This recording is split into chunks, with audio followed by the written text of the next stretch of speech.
Hello, welcome to this episode of Let's Talk Death. I'm Fran Solomon. And I'm Andy McNeil. And we are thrilled to be your hosts for these conversations. Let's Talk Death is brought to you by Heal Grief, a social support network creating community after someone has died. Everything we do is inspired by our core belief that no one should ever grieve alone. Our goal with this program is to have a friendly chat with some amazing people so we can help normalize and educate our Heal Grief community. Our guest today is Tashay Mason. Tashay Mason, a Texas native, served 16 years in the U.S. Army, obtained her master's degree in social work from the University of Texas in Arlington, and is a licensed social worker. She currently works at a Veterans Affairs Health Center as a social worker helping veterans with mental health and substance use issues. She is also a volunteer group facilitator at a grief counseling center for children whose parents have died. Tashay started writing to share inspirational stories with others, and she began with the most painful event in her life, the death of her father. With the help of her family, including her military family, therapy, volunteering, and dealing with her emotions, Tashay was finally able to say goodbye and wrote her first children's book, But I Don't Want to Say Goodbye, which was released this year. Tashay, we are delighted to have you as a guest on our show. Thank you so much for having me.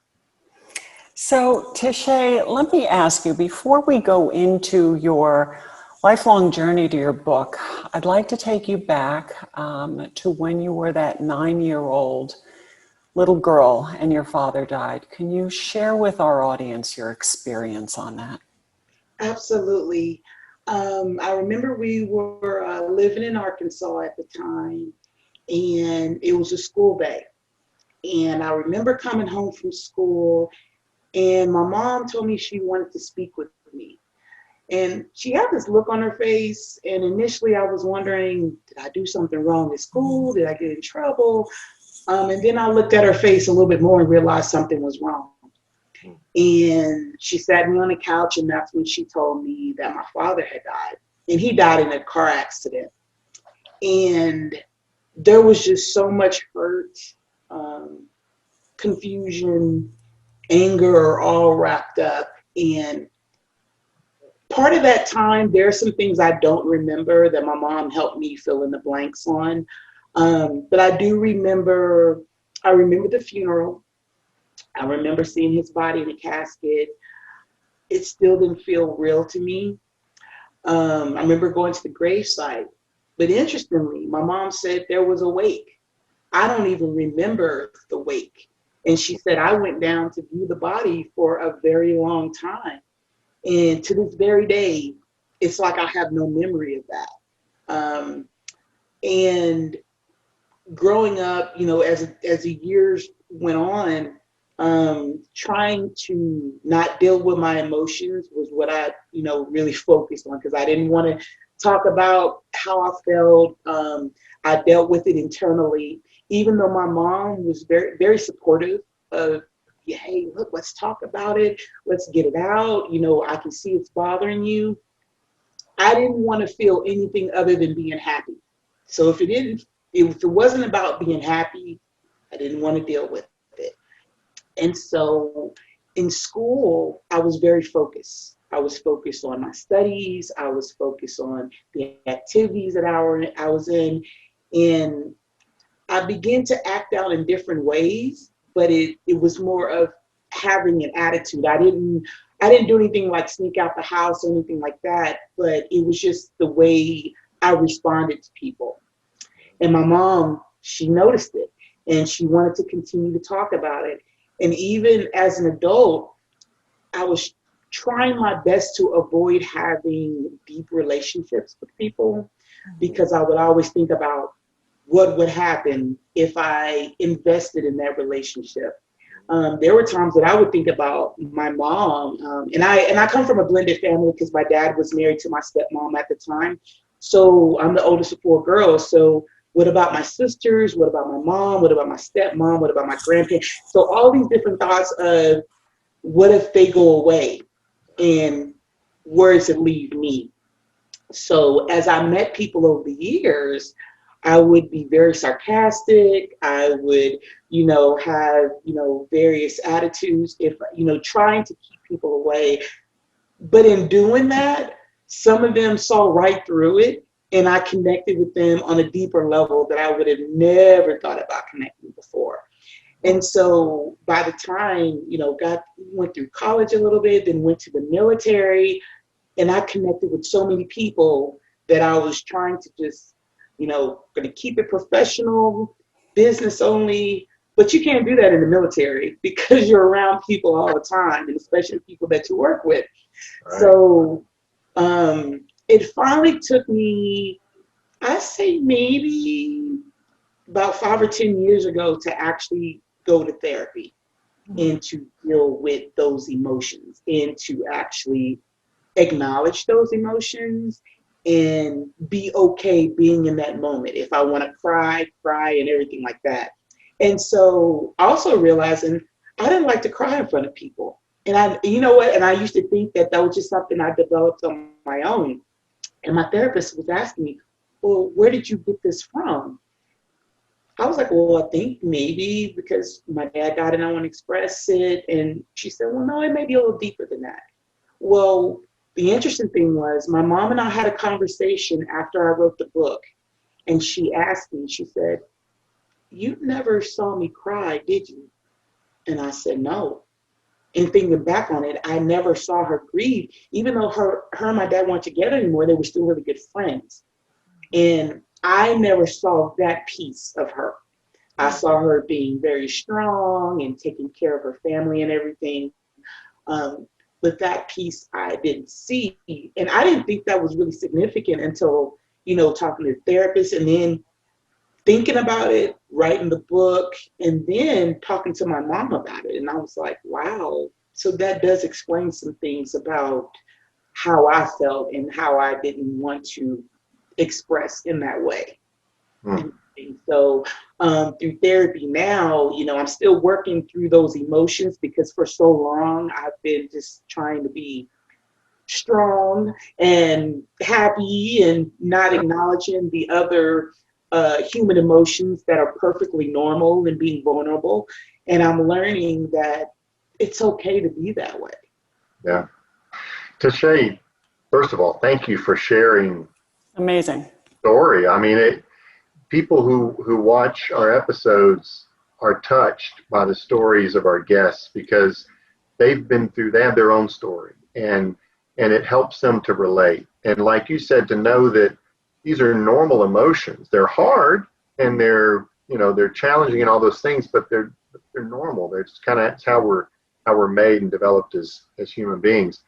What struck me though, in everything you said was certainly struck me, but what really struck me was your use of you said it 2 or 3 times, was that sense of being vulnerable and making ourselves vulnerable to other people, and even grief, making ourselves vulnerable to grief. There's a book, The Road Less Traveled, I think it is, by Scott Peck, and he says in there, he says, love anything, a person, a pet, a thing, love anything, and it may die. And that's the risk. He said, it's a risk. Like love is this risk, and it makes us vulnerable to loss and to grief and to all of these emotions. He goes on to say, if you choose not to be vulnerable, though, you lose out on part of what makes life life. And it's just so well done. And I heard that in what you were saying was this, that you're able to now, really capture some things that maybe you couldn't. And I also heard you say there were people in your lives who, even though you tried to keep it at arm's length, you just couldn't. In particular, in the military, you just couldn't because it's family and it's too difficult to do. Yeah, thank you for sharing that, though. That was very important, and I'm gonna have to read that book that you were talking about.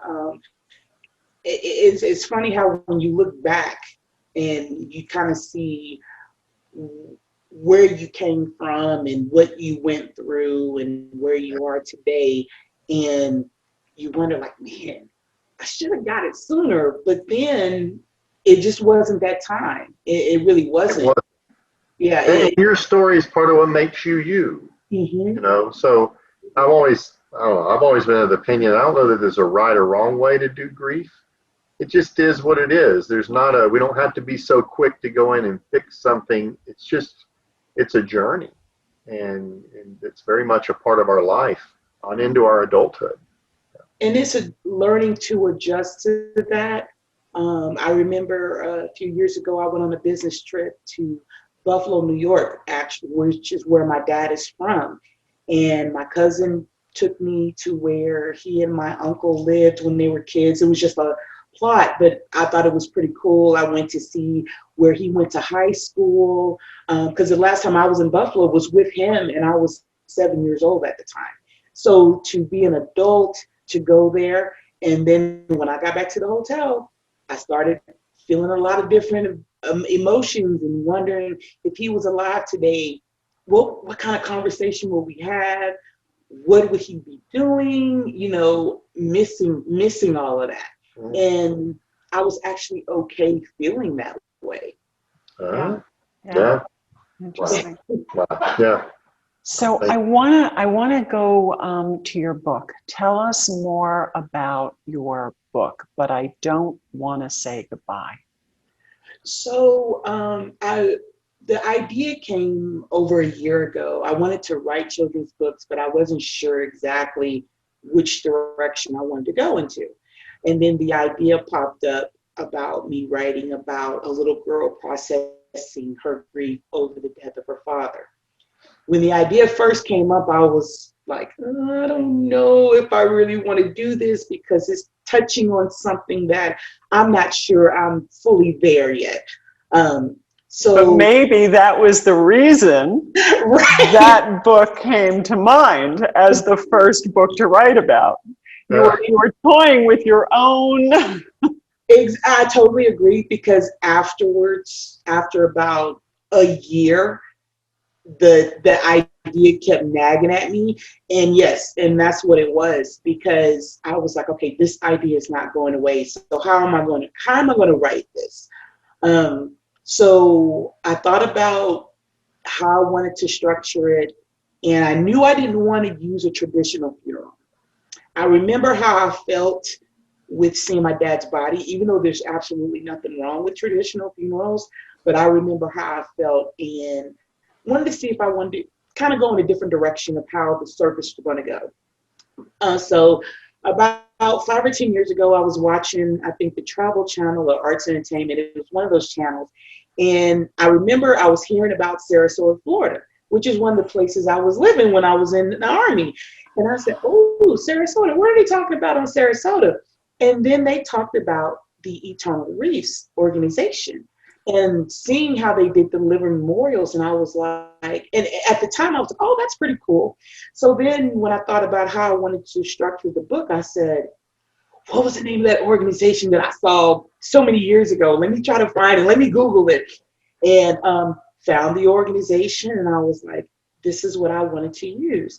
And so I reached out to them, spoke with the CEO, spoke with the media relations, and told them what I wanted to do. And they were excited about the book. So I saw videos of their process. They explained to me how they did things. And so began the process of writing the book.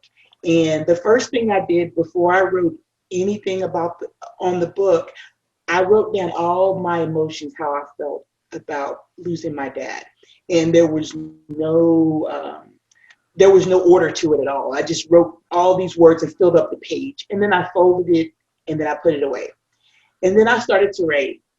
And then I think about a week or so later, maybe a little bit longer than that, I went back to that page and opened it up. And I was like, wow, these are a lot of emotions that I still feel to this day. And so and there were times where I put the book to the side because I was becoming really emotional when I wrote it. And then it was weird because I had a breakthrough. I felt really good at finally letting go of me holding on to saying goodbye to my dad, and it was like the book was a release for me. And I'm 43 years old. And so it took all this time for me to finally say goodbye, but I will never forget you.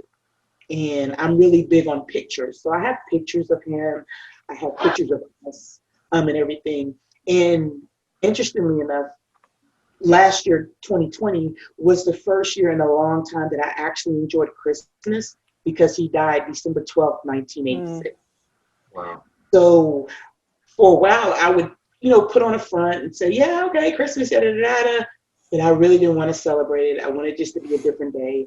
And this year, I think it was really huge for me because my mom and I talked about the holidays, and she said, your dad really enjoyed the holidays, right? And I said, yeah, I do. And he really loved Christmas. And I said, yeah. And so after writing the book and really being able to just really have that release, I was so looking forward to Christmas this year. And I'm actually looking forward to many other holidays too, because a lot of times when the holidays come around, thinking about him, and then I start feeling sad all over again, and I just don't want to do anything. But luckily, my family, because they're big on celebrating, kind of helped me along until I finally got to this point where I'm extremely ecstatic myself about celebrating. Wow. Tashay, you made me think of another. So I'm actually currently reading a book by Hope Edelman. And in the book, she talks about this very thing. And what she says is sometimes we say goodbye so we can say hello. In other words, we say goodbye to the person because they died, and it's not the same relationship.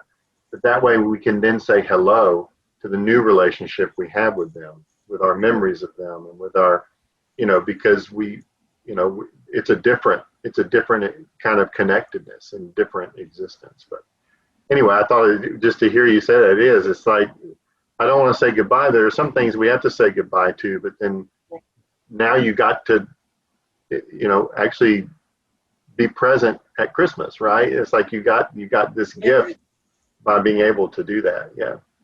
And what was interesting, my mom was a bit apprehensive at first to read the book because she was there when I was going through that, suffering, going through the grieving process. And when she read the book, she goes, I didn't even know this is the direction you were going to go into. And what was awesome with the illustrator that did the wonderful illustrations in the book, she suffered from loss herself as well. So she felt connected to the story and everything. So I'm very grateful for her. And this is the first book of a 3-book series. So the next book is going to be focused on what exactly is grief, but this is coming from the words of the little girl, and talk about different ways to be able to cope. I'm interested in equine therapy, which fascinating to me because after that time had passed, my mom had a friend where he had a ranch, and I learned how to ride horses. And I didn't realize at the time that was actually therapeutic for me. Learning how to take care of the horses. I learned how to barrel race. And then met a lot of my lifelong friends to this very day. My best friend, and they're from the country and everything, and me being from the city, and I was just blown away the fact that, I get to ride a horse and everything. So I knew how important that was for me, and the importance of even animals being in our lives. Right now, I have an old English bulldog, Bella, who's in the story. And I've had her since she was 4 months old. She's 8 years old now. And she's been very helpful as well because she knows if I'm feeling sad, she'll come and lay next to me and everything like that. So having that connection, I finally realized how important it really is. And it's not just my relatives, my blood relatives, but like I said, my military family, those are my brothers and sisters as well. And then, of course, the fur babies. My mom has cats. I have my dog. So, it's family all the way around. Do you have your ideas for the 3rd book? Yes, actually, it's going to talk about celebrating the holidays. without your loved one there. So we're Yeah. going to focus on the holidays there. Yeah. Wow. Well, that is, Tashay, this is so wonderful. This has been a great conversation. We're actually just about out of time. Our conversations go so, they just are so rich and so awesome that the time just flies. But before we end our time with you, a lot of folks who just, chime in on these, they want to know how they can connect with our guests, and how they can, get your book and those types of things. So how would they connect with you and your work and with the book? And I have a website, www.tashaymason.com, TASHAYMASON. I'm also on Twitter at Tashay Mason. I am on Instagram at Bell Shea House. That's the name of my little publishing company. Also on Facebook at Bell Shea House as well. And my book is available on my website, also on Amazon, Google Play Books for those that like to do the e-reading, also on Kobo, Apple iBooks, and as well as on Barnes & Noble online too. awesome. Wonderful. Great. And we'll have some of those links right on our pages so people can just click on them and get to you. Thank you. So, Tashay, we're really, truly, we want to thank you for being a guest here at Let's Talk Death and for sharing your story and the inspiration behind your book, your journey. It's remarkable. It's a lifelong journey. Grief is a lifelong journey. Yes, it is. I definitely believe that sometimes the folks, I've always heard that it gets easier. I like to say it becomes more tolerable. Mm-hmm. Yeah. Well, thank you again. Thank you, Tashay. And thank you to those who are joining us for this episode of Let's Talk Death. If you would like to learn more about Heal Grief, please visit us at healgrief.org. At healgrief.org, you can learn more about all of the programs and resources of Heal Grief, including our national network of support of grieving young adults. It's a program called Actively Moving Forward. You can also learn about the AMF app.